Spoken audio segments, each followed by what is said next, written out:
Good morning. Last class we talked about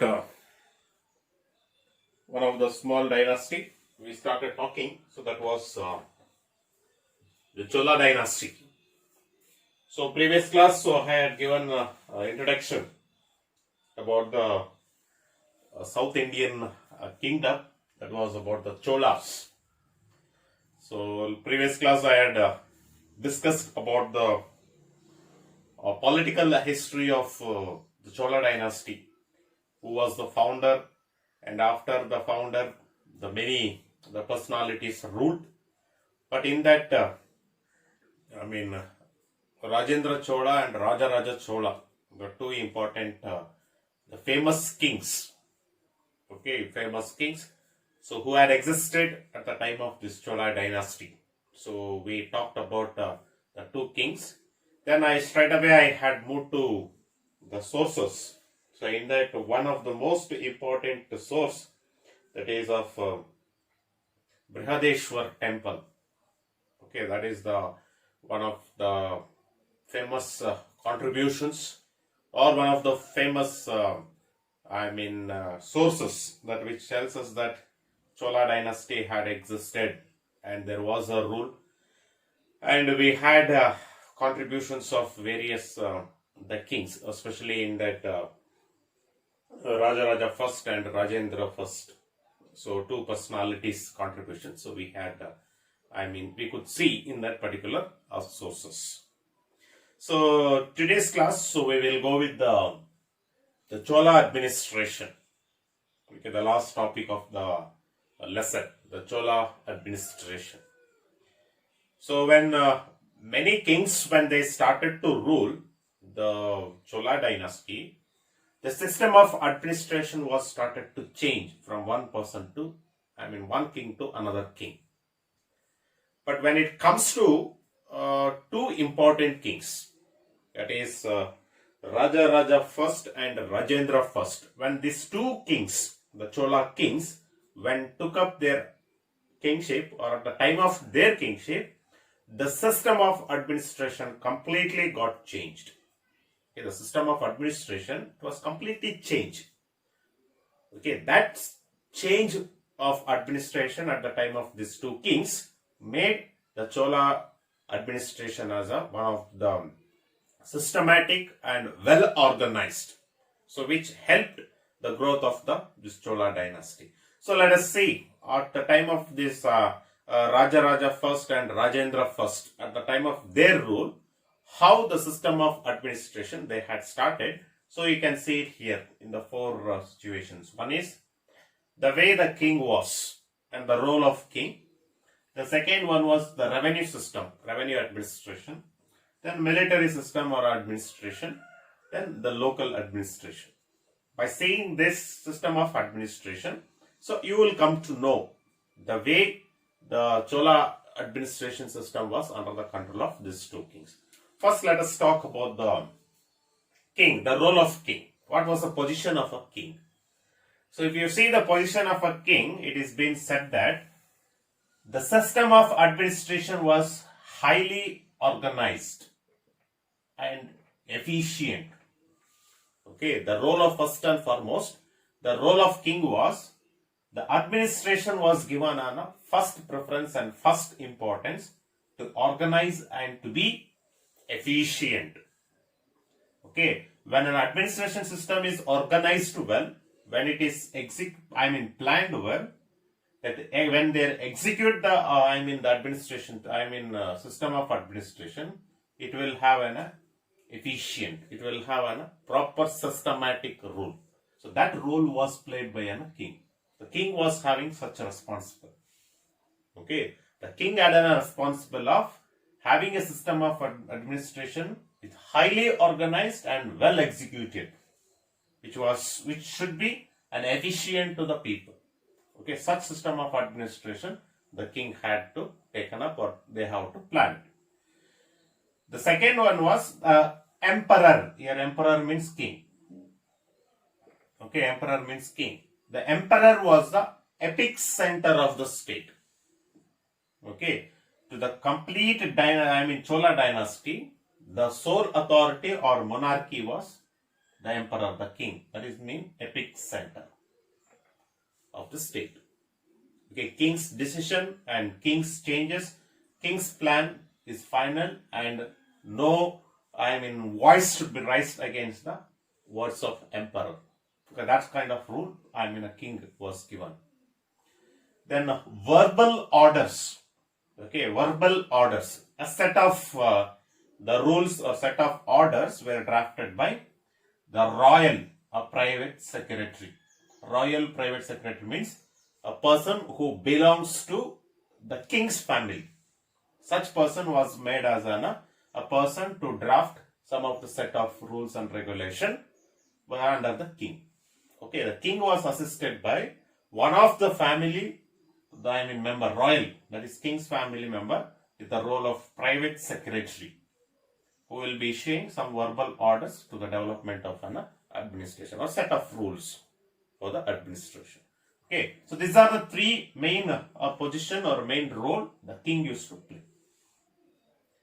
Okay, the next thing, if you see revenue system, the king, in order to maintain his administration, what was his income? Okay, here we are going to see the income.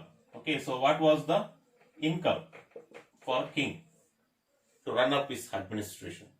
First and foremost income, if you see, that is land revenue. That was considered as a public revenue it was. Okay, basically South India. Okay, South India, it comes almost close by many rivers. So usually the cultivation will be the agriculture. So when cultivation becomes the agriculture, so basically obviously they have to collect the land tax as one of the main source. Okay, and this land tax was collected both in kind and cash. Okay, in the form of crops it was given.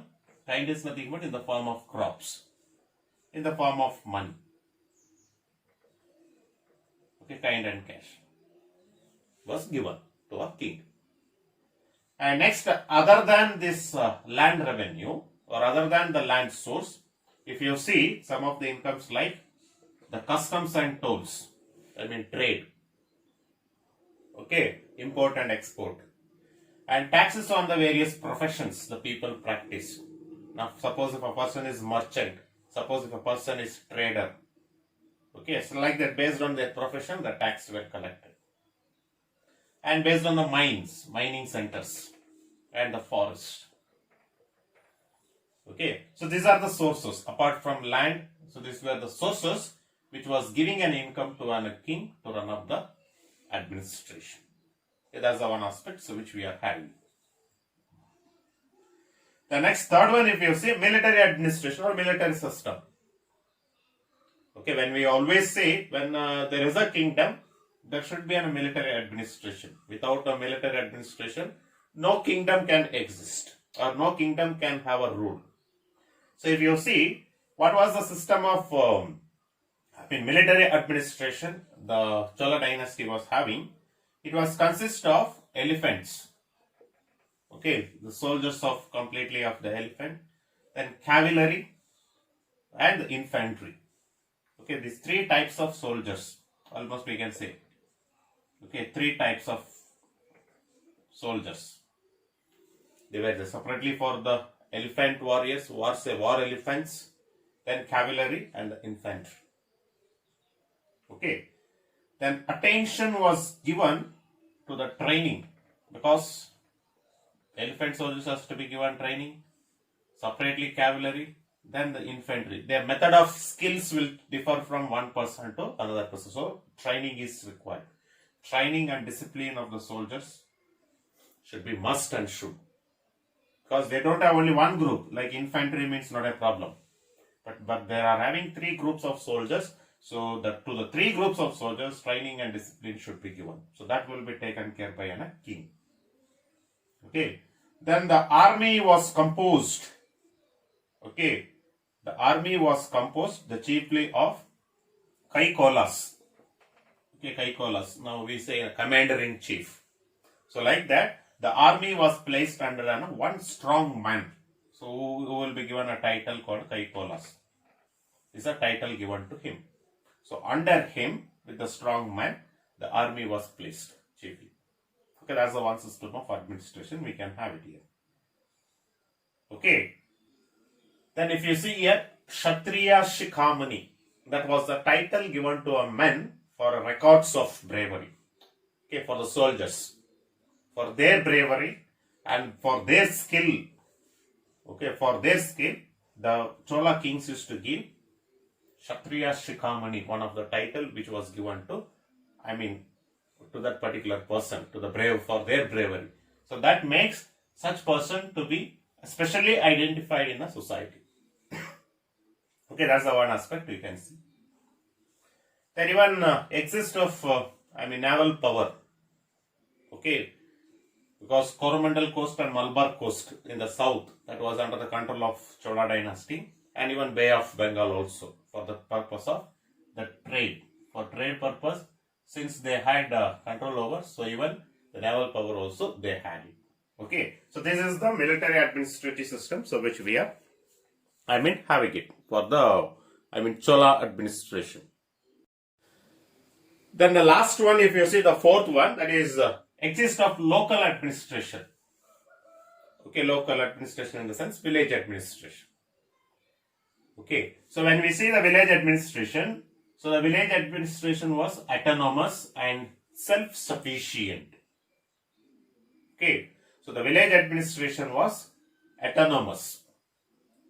Okay, a single system of administration, so they had it, and as well as self-sufficient way of ruling was taking place there. Why we call it as that village administration was autonomous and self-sufficient, if you see, because the village administration was placed under 3 regular assemblies. Okay, there were 3 categories of assemblies. The first categories of assembly was Ur, that is common villages. All common villages are one assembly, one group here.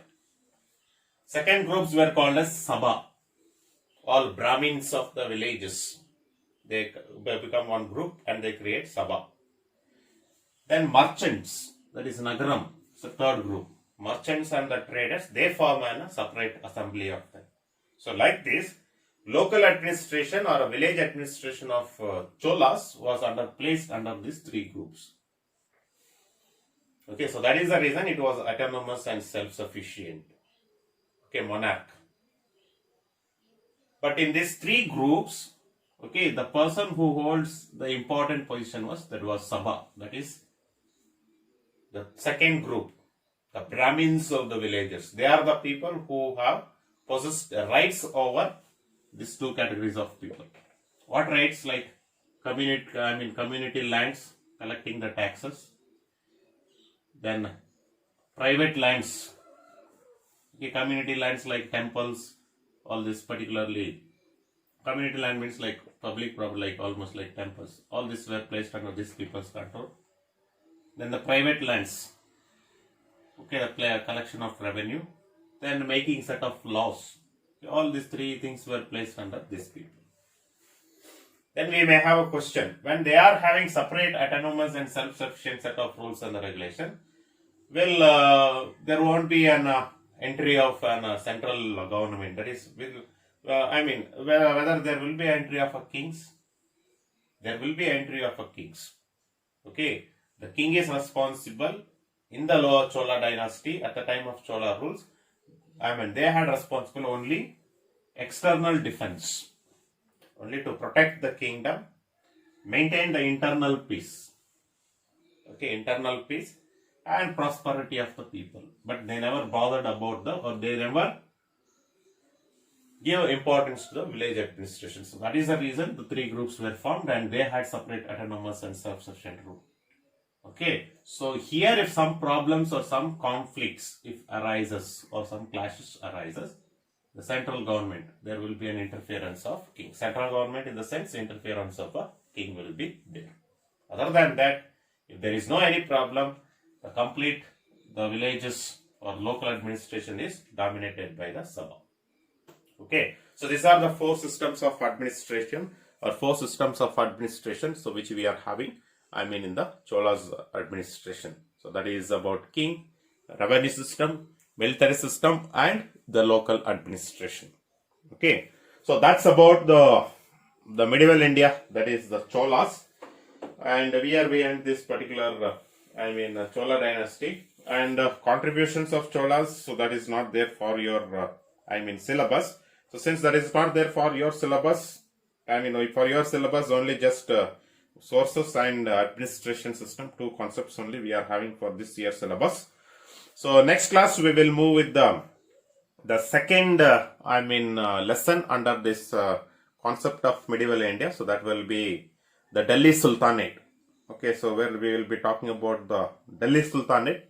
Then after that we will go with the last concept of the history of India. So that will be the Mughal Empire. So two concepts. Under this we will study and we will enter into modern age in Europe. So that concept, so we are going to enter. Okay, so that's about the Chola administration. So in your textbook, you can go with the sources, the Brihadeshwar temple. That picture you can see it and go with that particular sources. Then go with the Chola administration. You can refer it. So next class, so we will go with the new concept. So that will be Delhi Sultanate. Thank you.